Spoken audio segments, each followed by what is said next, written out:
guys, I am Muchakwa and I am back again with Maths XYZ, and today we will be continuing on identity, which we have started from the previous lesson that we did. Alright, when we are dealing with identities, we have two identities, which is sine squared theta plus cos squared theta is equals to 1, and the other one is tan theta is equals to sine theta divided by cos theta. And the first one is sine theta plus cos theta is equals to 1, and we can always manipulate this equation to have sine squared theta is equals to 1 minus cos squared theta. The same thing happens for cos squared theta, which will be equals to 1 minus sine squared theta. Then we have also tan theta is equals to sine theta divided by cos theta. And also if we have 1 divided by tan theta, then it will be equals to cos theta divided by sine theta. Alright, let's do examples on this one. The example on proof, it says that you must prove the left hand side to be equals to the right hand side of the equation. Alright, the first one that we have, it says we must prove that sine theta, okay, let me just get an eraser, guys. There we go. The first example, we must prove that tan squared theta minus sine squared theta, it's equals to tan squared theta sine squared theta. Alright, multiply 1.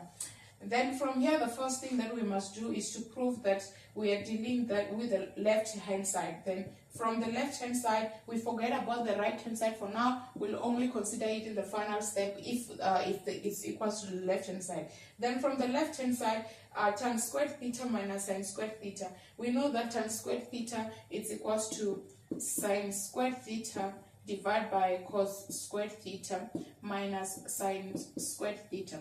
Then from here, we're dealing with fractions. It will be sine squared theta is equals to minus cos squared theta sine squared theta. Then all divided by cos squared theta. Then from here, we take the common factor, which is sine squared theta. Then it will be sine squared theta into, we will be left with 1 minus cos squared theta divided by cos squared theta. Alright, then our common factor, which is sine squared theta, and our denominator, which is cos squared theta, that gives us tan squared theta according to this identity. Then we have tan squared theta there. And then when we come to the brackets, which is 1 minus cos squared theta, looking at the first identity, which is 1 minus our sine squared theta plus cos squared theta is equals to 1, that tells us also that sine squared theta is equals to 1 minus cos squared theta, which is what we have inside the brackets. That means that what's inside the brackets is equals to sine squared theta. Alright, this is our left hand side. Now let's go back to the equation. It needed us to prove the left hand side if it's equals to the right hand side. Then the left hand side, we got tan squared theta multiplied by sine squared theta, which is the same as the right hand side. Then yay, it's proved. Alright, let's look at another example.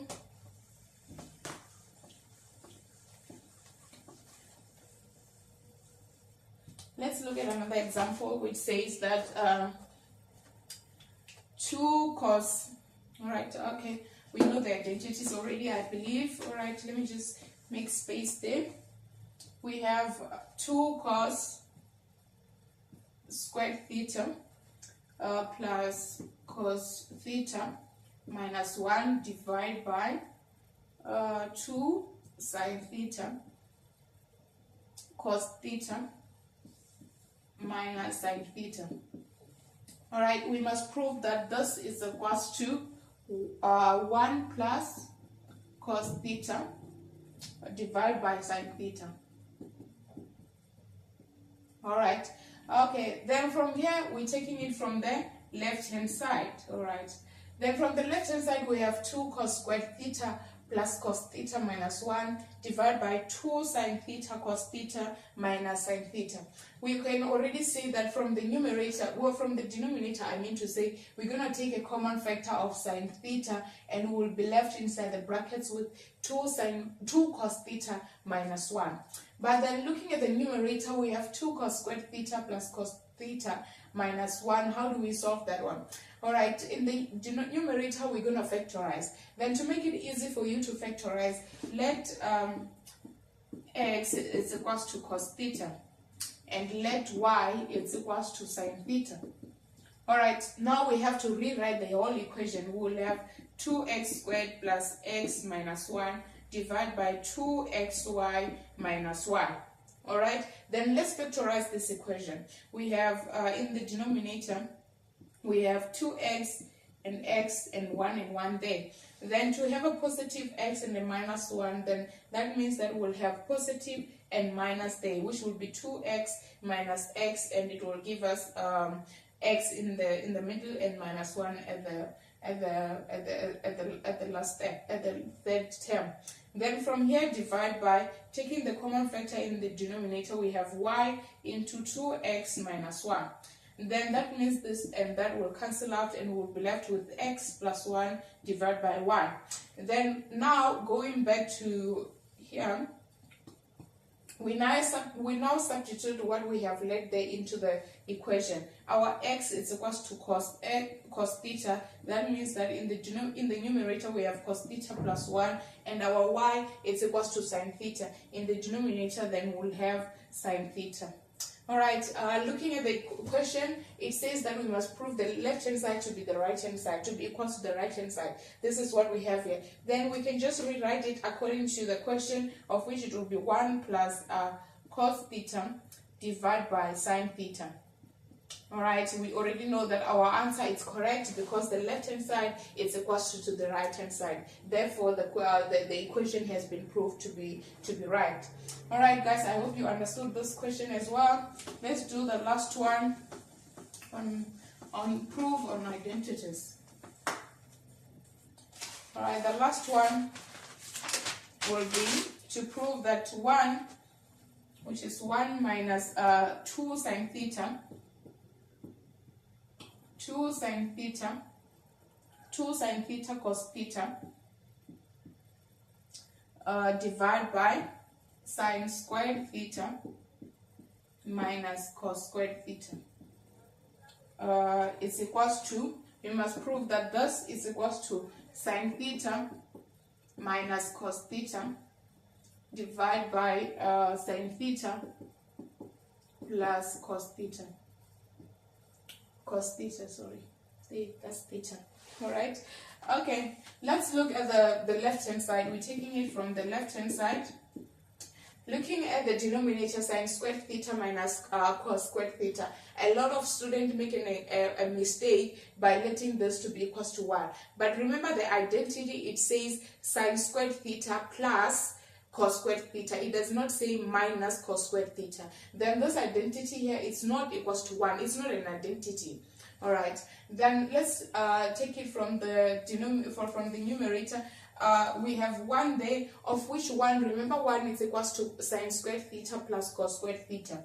Then we have sine squared theta plus cos squared theta. I'm just letting 1 to be equals to the identity, which is sine squared theta plus cos squared theta. Then we'll still have minus 2 sine theta cos theta, all divided by sine squared theta minus cos squared theta. Alright, from here, because I can already see that we will have to factorize, then I will do the very same thing that I did in the last example by let x is equals to sine theta and y to be equals to cos theta. Alright, rewriting the entire equation, now we'll have x squared plus y squared minus 2xy divided by minus x squared minus y squared. And then to rewrite this again, it will be x squared minus 2xy plus y squared. It will divide by x squared minus y squared. Now factorizing this, we'll have x and x, y and y, and then we'll have minus and a minus. Then in the denominator we'll have x plus y, because it's a difference of square. Then it will be x minus y there. Then now this and this will cancel out. We'll be left with x minus y divided by, we'll have x minus y divided by x plus y. Then now we have to go back to what we have let x to be and y to be. X is our sine theta and y is our cos theta. That means that we are left with sine theta minus cos theta divided by sine theta plus cos theta. Alright, let's go back to the question now. The left hand side is now equal to the right hand side, cos sine theta minus cos theta divided by sine theta plus cos theta is what was in the right hand side. Now we have proved the question to be correct, that the left hand side, it is indeed equal to the right hand side. Do you see how easy it can be to dealing with identities? Thing that you must do is just to know your identities right and know how to manipulate them around. When you are dealing with question, you can always let anything to be anything. Just always remember that when you go to the final step, you must go back to the way it was given. Like x, you can't give it as x as like this one. Then you have to substitute what you have let x to be back into the equation. Then you will be left with that. Just always remember, you can manipulate equations around until you get your answer. Even if, like for example, from this one, which is 1, you see that I've let x 1 to be sine squared plus cos squared. And sometimes if you can't deal with the left hand side, you can always start from the right hand side and work on the right hand side. But just always remember that you must work on one side at a time. That if you are dealing with the right hand side, only deal with the right hand side. If you don't get the answer, go back to the left hand side and see if you can work it out to be equal to the right hand side. Trigonometry is very easy. You just have to know the rules in the chapter, and you can always manipulate them around and see if they can give you an answer. There's a lot of way of solving identities. Even this one, there's another way that we can do it, I'm sure, to just solve this question to be equal, to prove if it's equal to the right hand side. But this one, I just thought it could be an easy one for you guys. Alright, I hope you enjoyed the lesson. Please don't forget to subscribe to Maths XYZ so that you can get daily notification when we upload videos. Thank you.